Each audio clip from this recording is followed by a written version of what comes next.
It's time to do diligence. Here's your host, Wiley Deason. Welcome back to episode 5 of our second season of Due Diligence. In our last episode, we did not have time to get finished. Imagine that. But this subject is so important. And so we wanted to give it the time. We wanted to do our diligence. And we wanted to give it the time that it needed. And I've enjoyed the discussion. I hope you have. You could make a whole season alone we on could do parenting. 52 There's so many things to this. talk about. We could do one a week for the rest of the year if we wanted to. Right. Well, so in our last episode, we talked about parenting. We talked about this concept that the years are short and we don't have much time with our kids. And so let's just pick up right where we left off. We were talking about what moments and what memories our children are going to remember the most. And we were talking about all of the things that they're noticing and they're paying attention to. And they're like little sponges. They just soak up everything. Just today, Nora and Simon were talking to me about what I preached at church in my last lesson. And they were telling me these things. And we're talking about a 9-year-old and a 7-year-old who were paying attention. They just soak everything up. And so one of the things that comes to my mind is that in our home around the holidays, that's a time when a lot of people focus on getting more things and on giving more things. And of course, children, we've seen them have this long Christmas list of things that they want. Let me just ask you this. How have we tried to, and how do parents try to keep their kids from growing up and keep their kids from focusing on all the wrong things, being materialistic and things of that nature? What comes to your mind when I say that? Well, I think it can be challenging because we want to give our kids everything. Absolutely. I mean, I don't want to deprive our children, right? You want to give them everything. And I think that, it can be difficult too, or it can be a challenge because of, now with us living in the age of social media, you have so many people posting things about the things that they are doing for their children or the things they're buying for their children. Then, of course, your children may have a circle of friends, and then these friends may have these things. Yes. And things like that. There's so many different reasons why that temptation could be placed upon you to give them everything that they want. And to then, you're not wanting them to be materialistic, but what is happening? And you bringing up the Christmas list makes me laugh because I grew up in a small town, and in this small town, every year around Christmas time in the paper, they would have children that would send their lists into the paper, and they would publish in the newspaper all the Christmas lists. And I mean, you would have some lists that, it was a whole thing. It was pretty funny. Cute, it was cute for parents to be able to cut it out and say, oh, your, Santa list was in the paper. But I know for us, like you've referenced before, not starting things that you don't want to continue. And I think that, when they're younger, we did this when they were younger. We still somewhat do this, but not as much as we did before. But we just started off when they were little, and we had, we bought them a few things. It was, this is also something that circles out there on Pinterest and different things. We gave something that they wanted, something that they needed, something that they would wear, and something that they would read. Yeah. And it might not have been just one want or one, we would give multiple things. That's kind of shifted a little bit just because, things, as they grow older, it changes a little bit. Thank you for helping me with that sentence for a second. But I think still, though, you have to look at it and say, I want them to yes, I want to give them something, but also still throwing in those experiences as a family, and also still showing them the importance of giving to others, and everything too, as well. Yeah, the one thing that I want them to remember about this time of the year especially is that normally at this time of the year, since Mallory's a teacher, we find out about kids and whole families who have needs. And a lot of times, almost every year, we have helped sponsor a family. And it's actually something her whole family gets involved with her parents and her sisters and their families, and then our family. And we provide Christmas for them, basically. And we started this when our kids got old enough to do it, but we started letting our children each shop for a child. And we reminded them constantly, these are things that you're picking out for them that they like based upon some things they've written down for us, not things that you want. And so you're going to get those.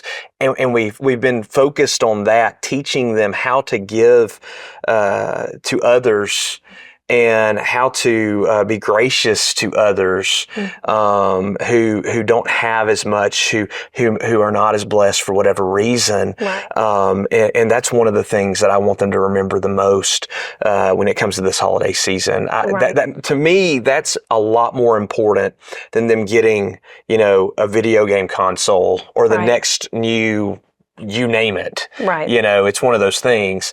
Right. I want them to remember that. I want them to remember the experiences. So Mallory and I, as a married couple, we hardly ever give each other gifts that are what we might consider materialistic things.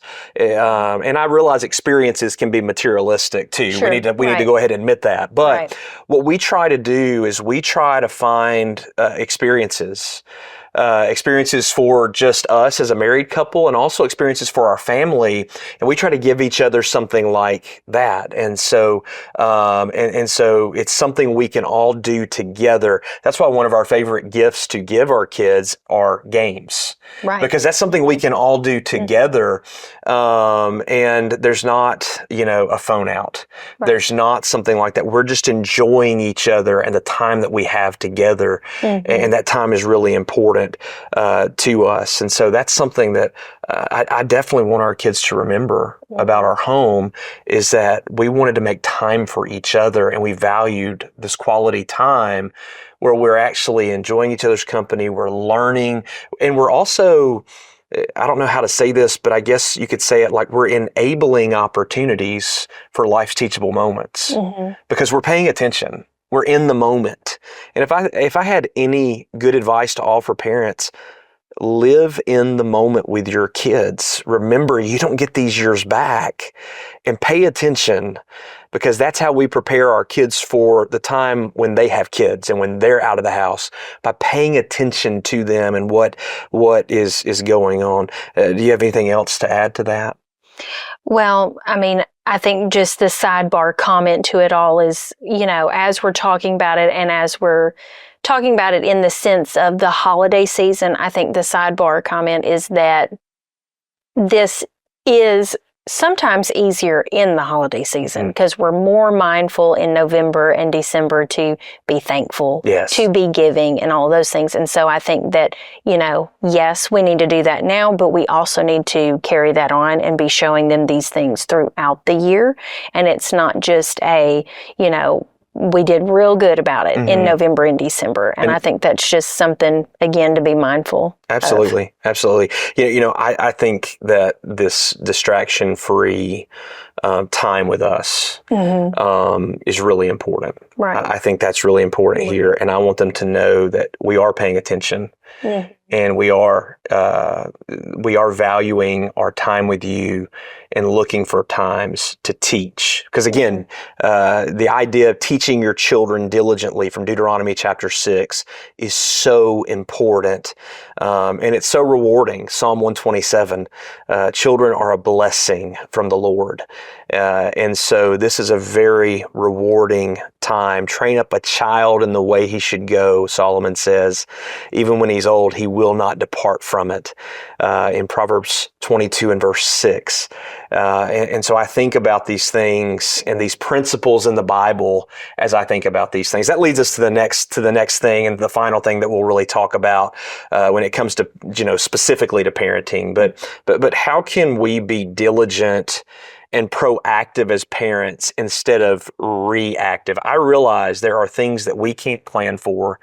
It's kind of like a child breaks something in a sport that they're playing. You don't prepare for that. You don't know how that's going to all work out. And there are going to be those things that are less extreme that we don't plan for, okay?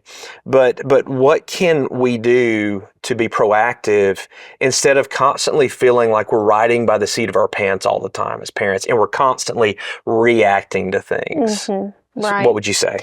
I would say, for those, thinking back to when we first became parents, I think that, looking back on that, there were definitely people that we would have looked at as a model for what we wanted to be. Absolutely. And of course, there were obviously clear models of what we did not want to be. And so speaking just to those who may be just starting out in parenting and everything, I think that that's one thing in being proactive is as you are formulating your ideas of what you think that you will do as a mother or a father, that goes also hand in hand with looking to those models and looking and having that discussion with each other about this is what I think that this family is doing well, or I would like to see us do this. And I think that as you're coming up with these plans, that's something that you need to look at.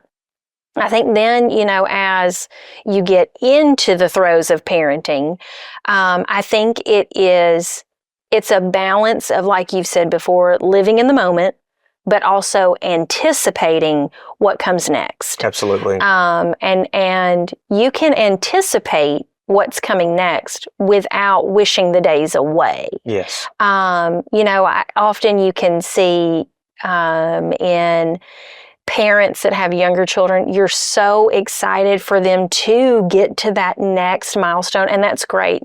Everybody's excited for that.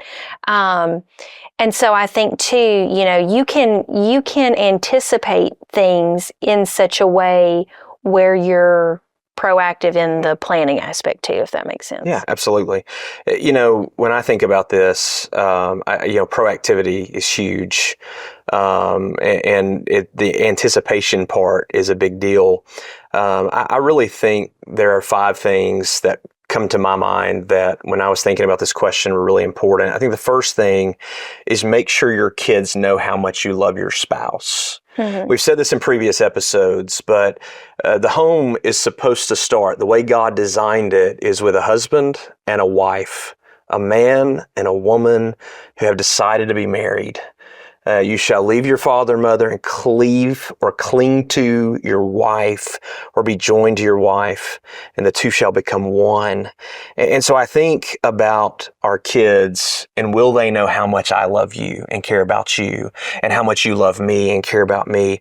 A few years ago, Matthew McConaughey, the actor, yes, I'm quoting Matthew McConaughey, all right. But anyways, he said the best thing you could probably do as a father is to make sure they see how much you love their mother. And when I think about that, I think about wearing the shoes you want your children to fill one day. And so when I think about this, I think about the fact that you choose somebody that's a lot like your parents. So, I think about the fact that when you chose me, you were choosing someone, and I'm admitting this, and I don't want to admit this, but me and my father-in-law have a lot of things in common. And I think that our sons are going to choose someone one day that look to their mother. And is this person like my mom? On the other hand, Nora is going to look to me, and this is what scares me to death. Raising a daughter is a very interesting thing, but she's going to look for somebody like me, generally speaking. That's not always the case, but generally speaking. And so that's at the top of my list. Mm-hmm. I want my kids to have happy, fulfilling, and godly marriages. And I know you want that for our children. And I know that our parents out there listening want that for their children. And so that's got to be at the top of the list, or one of the things at the top of the list. I think number 2, making sure our kids know how much we love them. Mm-hmm. You know, that love goes from father to mother, and mother to father, husband to wife, wife to husband, and then it goes down to the kids as parents to children. And make sure they know by our actions that they are a priority in our life. Mm-hmm. In other words, don't answer every phone call that you get when you're with your children. Don't respond to every text message, every email, every direct message on social media.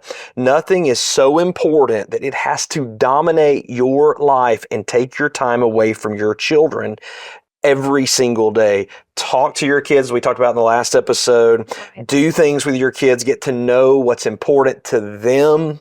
Understand what they are good at. We talked about that in the last episode. And learn from your children. Man, when I talk to Liam or Nora or Simon, especially with all this new math going on today, I learned so much.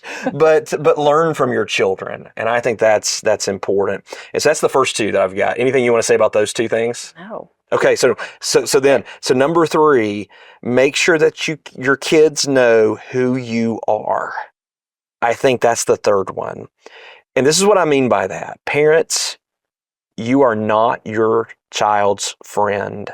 You are their father or their mother. You are not their friend. You are the dad or you are the mom. And that is a relationship that is a lot more important than a friendship. Do you have anything to add about that? I think that's a principle. I'm sorry to interrupt you. No, go ahead. I think that's a principle, though, that we can carry into the teenage years, too. Right. Because I think, what we've seen in our work in the church is that a lot of times when kids get to be teenagers, parents lose their minds sometimes about things. And I know those times are challenging and tough, but we have to maintain certain principles. And I think this is one that we have to maintain, that they know that we're mom and dad. Right. And we have their best interest at heart. And they are children, even though they're teenagers, preteens, whatever, they're not always right. And they don't have the wisdom that we have. And I think in our culture, we act as if our kids, because we are in the information age, that they are so smart, and they are smart, but we act as if that always equates to wisdom, and it doesn't. So sorry, go ahead. What were you going to say? I was just going to say that, when you're doing those things, being consistent, being diligent, being proactive, all those things with that, when they're in your home, then once they're adults and they're out and they're on their own and they're either in a career, looking to get married, getting married, having children, once they're older and they're out of your home, then you start that relationship changes. Yes. Right? And that's when they can look to you. They're still looking to you as a father or a mother, but there is that friendship aspect to it. Absolutely. Where now they're looking to you for that advice, or they're looking to you just to talk and bounce things back and forth off of each other. And so I think being diligent in those younger years pays off later. Yes. In that friendship kind of aspect. Absolutely. Because I will tell you, I talk to my dad almost every day. And you talk to your mom and dad almost every day. And of course, I hear my mom in the background, hi, Wiley, and all this and everything. But we talk. And now I actually want his advice. And you want to hear from your parents. When we were teenagers, we probably didn't appreciate it as much. But our parents didn't stop giving that counsel, and they made it very clear who they were. We knew their identity. That's mom, that's dad. Right. Or that's dad, that's mom. Right. And you knew that. Right. Absolutely. Okay, so number 4, So we said, let's just go ahead and recap. Make sure your kids know how much you love your spouse. Make sure your kids know how much you love them. Make sure that your kids know who you are. Number 4, learn about your children. Mm-hmm. Talk to them, observe them. We've already said a ton about that. Is there anything else you want to add to that? I would only say that with that, sometimes you might have a child that is not like you. Yes. Oh, And thank you for reminding me. And in those moments, Mm-hmm. right, it is so important Mm-hmm. to investigate and look into and show interest in the things that they enjoy, Absolutely. whether or not it's something that you care about at all. Pokemon just is the perfect example. I could care less about that, but that is a big thing right now. So anyways, there you go. Sure. And there's so many different things Yeah, those things will that it change as could they be. go. And it's not to say that you can't find some sort of commonality, Yeah. right, that you both enjoy. But I think that that's important too.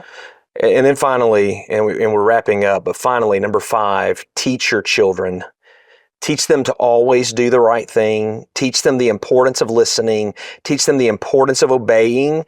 Teach them to respect authority.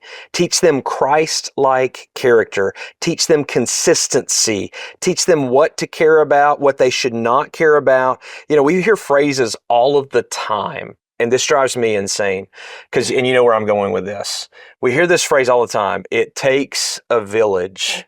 Back in the 90s, there was a presidential election and one candidate's wife said, it takes a village. And that presidential candidate said, no, it doesn't. It takes a mom and a dad. It takes parents to raise a child. And that doesn't mean we're not grateful for the person who's babysitting our children right now.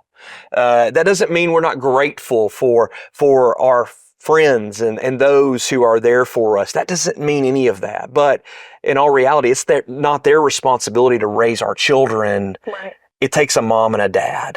Right. And so when we're raising our children, we have to teach them what is right and what is wrong, to respect authority, to obey, to be consistent, to be like Jesus.